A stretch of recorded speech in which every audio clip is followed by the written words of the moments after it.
వికారాబాద్ జిల్లా దోమ మండల కేంద్రంలో లబ్ధిదారులకు కళ్యాణ లక్ష్మి, షాదీ ముబారక్ చెక్కులను పరిగి ఎమ్మెల్యే రామ్మోహన్ రెడ్డి స్థానిక నేతలతో కలిసి పంపిణీ చేశారు.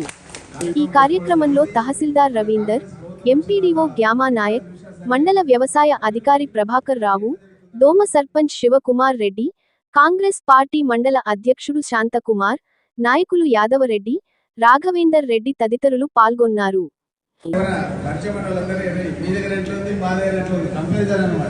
అయితే చెప్పడం జరిగింది. అక్కడికంటే ఇక్కడ చాలా అభివృద్ధి ఎక్కువ చేస్తారని కూడా చెప్పడం జరిగింది.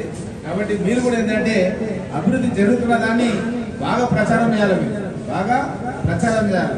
అవతల వాళ్ళు ఏం చేస్తున్నారంటే చెయ్యందే వాళ్ళు ప్రచారం చేస్తున్నారు, చెయ్యందే వాళ్ళు ప్రచారం, మనం చేసింది కూడా ప్రచారం చేస్తున్నారు. అందుగురించి నేను ఏం చేసినంటే నిన్న మన పార్టీ హైకమాండ్లో చెప్పారు, అందరికీ పదవులు ఇవ్వాలి, మన నాయకులకు ఏదో ఒక పదవి ఇవ్వాలి, జడ్పీటీసీ ఎన్నికలు కూడా పెట్టాలి, తొందరలోనే అందరికి ఇచ్చి ఇవ్వాలని ఎంకరేజ్ చేయాలి. కార్యకర్తలు ఎంకరేజ్ చేస్తే పాపం వాళ్ళు కూడా బాగా ఉట్లాడతారని నిన్న నేను మన మీనాక్షి నటరాజన్ గారి పర్సనల్గా చెప్పాను, నిన్న పోయి పర్సనల్గా చెప్పాను. వాళ్ళకు పదవులు ఇవ్వాలి, పనులు కూడా పెట్టాలి. రాజీవ వికాసం అని అప్పుడు కొంతమంది పెడతామని మనం చెప్పినాం కార్యకర్తలకు. అంటే 300-400 మందిని ఎంపిక చేసి వాళ్ళకి అన్ని కూడా పనులు పెట్టి వాళ్ళకి ఎంకరేజ్ చేయాలి అని చెప్పినా అది కూడా తొందరగా తీసుకుంటాం. కాబట్టి మీకు నేను చెప్పేందంటే మిమ్మల్ని అందరినీ కూడా అభివృద్ధిలో తీసుకొచ్చే బాధ్యత నాది. కానీ మీరు కూడా ఏం చేయాలంటే ప్రభుత్వ కార్యక్రమాలను ప్రజలకు తీసుకెళ్ళాలి. ప్రభుత్వం చేసినా చెప్పాలి, అబద్ధం మనం చెప్పాల్సిన అవసరం లేదు. మన దేశానికి స్వాతంత్రం తీసుకొచ్చిన పార్టీ, మన తెలంగాణ ఇచ్చిన పార్టీ. కాబట్టి మనం ఎప్పుడైనా సరే వాస్తవాన్ని నిజాన్ని మాట్లాడాలి. కానీ దాన్నైనా మనం గట్టిగా చెప్పాలి. చెప్పాలని మిమ్మల్ని అందరూ కూడా ఇక్కడ ఉన్న వాళ్ళకి అందరూ తెలియజేస్తూ, ఈరోజు రాజశేఖర రెడ్డి గారు ముఖ్యమంత్రిగా ఉన్నప్పుడు పెట్టినటువంటి 2004లో మొట్టమొదటి సంతకం జగన్ హుసేన్ గారు బయలు తీసుకొని వస్తే ఆ రోజు ఉచిత విద్యుత్ మీద పెట్టడం జరిగింది రాజశేఖర రెడ్డి గారు. ఆ రోజు నుంచి ఈ రోజు వరకు ప్రభుత్వాలు మారిన, ముఖ్యమంత్రులు మారిన, మన కాంగ్రెస్ ప్రభుత్వం మాత్రం అన్ని పథకాలను కొనసాగిస్తున్నాం. ఇంకా కొత్త పథకాలు తీసుకొస్తున్నాం. 6 గ్యారెంటీ కానీ ఏ పథకాన్ని కూడా మనం రద్దు చేస్తలేమన్న విషయాన్ని కూడా మీ అందరి దృష్టికి తెలియజేస్తూ, ముఖ్యంగా ఇందిరమ్మ ఇండ్లు ప్రతి గ్రామానికి, ప్రతి బూత్కు ఒక 4 ఇందిరమ్మ ఇండ్లు, అదేవిధంగా 2 లక్షల ఇల్లు కూడా కొత్తగా వచ్చింది. అదేంటంటే గోడలు గట్టి ఉన్నాయి, బండలు ఉన్నాయి, రేకులు ఉన్నాయి. కొంతమంది అది తీసేసి ఆ యొక్క చెత్త వేసుకుంటానికి 2 లక్షలు ఇస్తున్నారు. అవి ఒక 500 ఇల్లు ఉన్నాయి, ఇవి ఒక 1500 ఇల్లు ఉన్నాయి. ఇంకొక 500 ముఖ్యమంత్రి గారి దగ్గర ఉన్నాయి, తర్వాత ఇస్తారంటే అవి తర్వాత తీసుకొచ్చి ఇవ్వడం జరుగుతుంది. కాబట్టి ఇప్పుడైతే మీకు 4 కొత్త ఇళ్లకు, ఒకటి మన రిపేర్ అండ్ మెయింటెనెన్స్ కింద రేకులు కానీ బండలు కానీ తీసేయడానికి ప్రతి బూత్కి నేను శాంతకుమార్ పార్టీ అధ్యక్షుడిని కొడుతున్నాను. మీరు అందరి దగ్గర కలెక్ట్ చేసి అది నాకు ఇచ్చేస్తే తప్పకుండా వెంటనే శాంక్షన్ చేపించి పనులు ప్రారంభిస్తాం. అదేవిధంగా మన మండలంలో కూడా అక్కడక్కడ గుడిసెలు ఉన్నాయి. ఆ గుడిసెల్లో మాత్రం ఏ పార్టీలో కానీ ఏమన్నా కానీ ఫస్ట్ మాత్రం వాళ్ళకి ఇచ్చేస్తున్నాం. మనం మొత్తం గుడిసెలు ఉన్నాయో అన్ని మన దగ్గర 60 గుడిసెలు అని చెప్పి నాకు అధికారులు లెక్కలు చెప్పారు. ముగ్గురం అని చెప్పి మన ఢిల్లీ ఉన్నాడు, ఆయన 60 ఇళ్ళు ఉన్నాయని చెప్పాడు. 60 ఇళ్ళు ఫస్ట్ పెట్టేస్తున్నాం. వాళ్ళు గుడిసెలు ఉన్న వాళ్ళు ఎవరున్నా సరే 60 ఇళ్ళు ఫస్ట్ వాళ్ళకి శాంక్షన్ ఇచ్చేసి మిగతా శాంక్షన్ ఇవ్వడం జరుగుతున్న విషయాన్ని కూడా తెలియజేస్తూ, అదేవిధంగా వాళ్ళని కూడా మీరు ఓదార్చాలి. గుడిసెలు ఉన్న దగ్గర పోయి చెప్పాలి, ఈ గుడిసె తీసి పక్కా ఇల్లు 5 లక్షలు పెట్టి కట్టి గృహప్రవేశం చేపిస్తామని చెప్పాలి. ఇది కట్టేయడానికి కూడా వాళ్ళ దగ్గర పైసలు లేకుంటే గుడిసెల దగ్గర మన మహిళా సంఘాల నుంచి మన గ్రామ గారు కోఆర్డినేట్ చేస్తారు. 1 లక్ష రూపాయలు అడ్వాన్స్ కూడా ఇవ్వడం జరుగుతుంది. వడ్డీ లేని రుణం కింద 1 లక్ష రూపాయలు అడ్వాన్స్ ఇచ్చి ఆ పనులు ప్రారంభించడం జరుగుతుంది. వాళ్ళు అది కూడా లేకుంటే నేను గంగాధర్ అంటే ఒక కాంట్రాక్టర్ వస్తున్నా, అది పేదవాళ్ళు ఎవరైతే ఉంటారో వాళ్ళకే ఇల్లు కట్టియాలి. అది కూడా ఒక్క ఇల్లు కట్టాలంటే ఆయన వర్కౌట్ కాదు. 10 ఇళ్ళు 5 ఇళ్ళు ఇస్తే దగ్గర ఇస్తే ఆయన వర్కౌట్ అవుతుంది. కాబట్టి ఆయన కూడా పరిచయం చేసిన, కాబట్టి పేదవాళ్ళని గుర్తించి ఆ ఇల్లు ఆయన కట్టిస్తాడు. వాళ్ళు ఏం అంటే తాళం చేయి మాత్రం నువ్వు కొనియాలి. శాంతకుమార్ ఏమంటున్నా, తాళం చేయి మాత్రం నీదే జిమ్మదారి, నువ్వు కొని తాళం చేయి నాకు చేతితో ఇప్పియాలి. ఆ పని మాత్రం నీదే. అంటే ఆయన అన్ని ఊర్లో కాదు, ఏ ఊరు సర్పంచ్ ఆ ఊరు చేయాలి, ఆ ఊరిలో ఆయన చేస్తాడు అంతేనా. ఆ విధంగా మీకు బాధ్యత పెట్టడం జరిగిందన్న విషయాన్ని కూడా తెలియజేస్తూ, ఈరోజు ఇల్లు కట్టియడం అంటే రోటీ కపడా మకాన్, తినడానికి తిండి, ఉండడానికి ఇల్లు, కట్టుకోవడానికి బట్ట, పేదవాళ్ళ యొక్క కనీస అవసరాలను గుర్తించిన ఇందిరమ్మ పేదవాళ్ళను వ్యవసాయం చేసుకోవాలని భూస్వాముల దగ్గర ఉన్నటువంటి భూములను కూడా జాతీయం చేసుకొని దాన్ని కూడా పేదలకు పంచించింది. దానిలో ఎస్సీలకు, ఎస్టీలకు, బీసీలకు, మైనార్టీలకు పెద్ద ఎత్తున భూ పంపిణీ కార్యక్రమం గత కాంగ్రెస్ ప్రభుత్వం చేసింది. మరి ఆ భూ పంపిణీ చేసిన దానిలో ఇప్పటికి కూడా కొన్ని జాగాలలో నీళ్లు లేవని ప్రభుత్వం దృష్టికి వస్తే మన సాల్వీడ్లో దుర్గచాల మండలం, అదేవిధంగా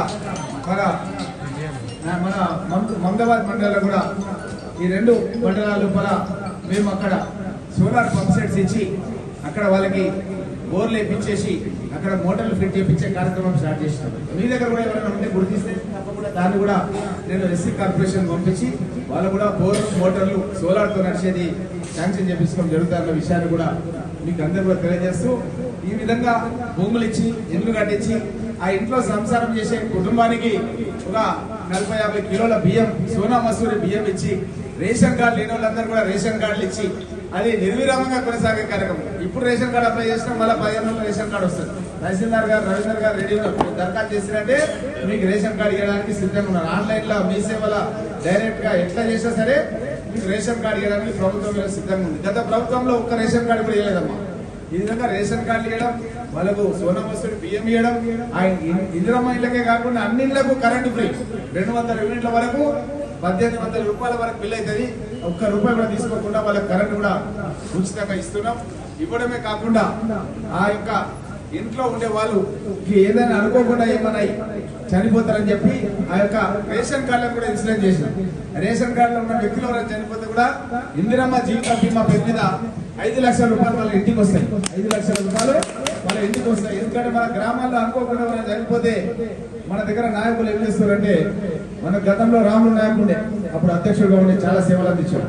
ఫోన్ చేసుకుంటే సార్ ఇట్లా అయింది సార్ అంటున్నాడు. ఇక అంటే మనం ఏం చేయాలి, రాములు నువ్వేనా పెట్టేసే తర్వాత ఇస్తాను చెప్తుంటే పాపం ఆయన పెడుతుంది. అయితే అట్లా ఖర్చు పెడుతుంది. ఇప్పుడు అవసరం లేదు. ఇక మనం 5 లక్షలు గవర్నమెంట్కి వెళ్ళి వాళ్ళకి ఇంటికి 5 లక్షలు వస్తాయి. మనం ఎవరిని మనం అడగాల్సిన అవసరం లేదు. ఆ విధంగా ఈరోజు ప్రభుత్వం నిర్ణయం తీసుకొని ముందుకు పోతున్న సందర్భం లోపల మహిళలకు పెద్ద ఎత్తున వాళ్ళకు వడ్డీ లేని రుణాలు వస్తున్నాయి. ప్రతి మండలికి ఒక బస్సు వచ్చింది. మన మండలి కూడా బస్సు వచ్చింది. ఏదో డిపో గిరాకీ ఇచ్చేసి మహిళా సమాఖ్య ఇచ్చేసి ఆ నెల వికారాబాద్ డిపోకి ఇచ్చారండి. మా శాంత్ కుమార్ చెప్తున్నాడు. నెల ఆ డబ్బు మహిళా సమాఖ్యకు వస్తుంది. మహిళా సమాఖ్య అంటే మహిళా సంఘాలు అందరికి వస్తుంది. దాంట్లో వచ్చే ప్రాఫిట్ ఏదైతే ఉంటుందో అందాని అందరు మహిళలు పంచుకుంటారు. నెల పైసలు వచ్చింది. అట్లా ప్రభుత్వమే కొని, ప్రభుత్వమే కిరాయి తీసుకొని, ప్రభుత్వమే మహిళలకు ఉచితంగా ప్రయాణం కల్పించి ఈ విధంగా కార్యక్రమాలు తీసుకొని ఇందిరమ్మ ఇల్లు ఇచ్చినా ఏ పథకం ఇచ్చినా మహిళల పేరు మీద ఇస్తున్నాం, వేరే వాళ్ళ పేరు మీద ఇస్తలేం. ఎందుకంటే వాళ్ళకు ఒక భరోసా ఉండాలి, మహిళలకు ఆత్మవిశ్వాసం ఉండాలి. కుటుంబం అనుకోకుండా ఏమైనా అయితే కూడా తల్లిగారింటికి మన భర్త ఇంటికాన్నే మనం సంతోషంగా ఉండాలి అన్న ఉద్దేశంతో ఈరోజు కాంగ్రెస్ ప్రభుత్వం రేవంత్ రెడ్డి గారు మంచి పథకాలను మన రాష్ట్రం లోపల అమలు చేయడం అనేది జరుగుతుంది. మొన్ననే నేను గూడూరు పరిగి తిరుగుతుంటే వ్యవసాయ శాఖ అధికారులు అడిగిన ఎన్ని కోట్లు వచ్చినాయని అడిగితే గూడూరు మండలంలో 18 కోట్లు వచ్చినాయి, పరిగి మండలంలో 20 కోట్లు వచ్చినాయి. ఈయన కూడా వ్యవసాయ శాఖ అధికారులు అడిగితే చెప్తారు దగ్గర ఎన్ని కోట్లు వచ్చినాయి, 19 కోట్లు వచ్చినాయంట. 19 కోట్లు అంటే దగ్గర యావరేజ్ 20 కోట్లు వస్తున్నాయి ఒక్కొక్క మండలం. మొత్తం మండలాలు లెక్క పెట్టుకుంటే మనకు 7 మండలాలు, 7 మండలాల్లో ఎంతో 140 కోట్ల రూపాయలు. మొన్ననే 9 రోజులు 9,000 కోట్లలో 140 కోట్లు మన కాన్స్టిట్యూన్సీ పడ్డాయి. 140 కోట్లు అంటే మామూలు విషయం కాదు. ఇది మొన్న పడ్డది. ఇట్లాంటిది ఇప్పటివరకు 4 సార్లు చేసినాం. 4 సార్లు చేసినాం అంటే ఈ విధంగా 140 కోట్లు 4 సార్లు అంటే 400 మళ్ళా 80 160 అంటే 560 కోట్ల రూపాయలు మనకు మన ఇంటికి మన వ్యవసాయానికి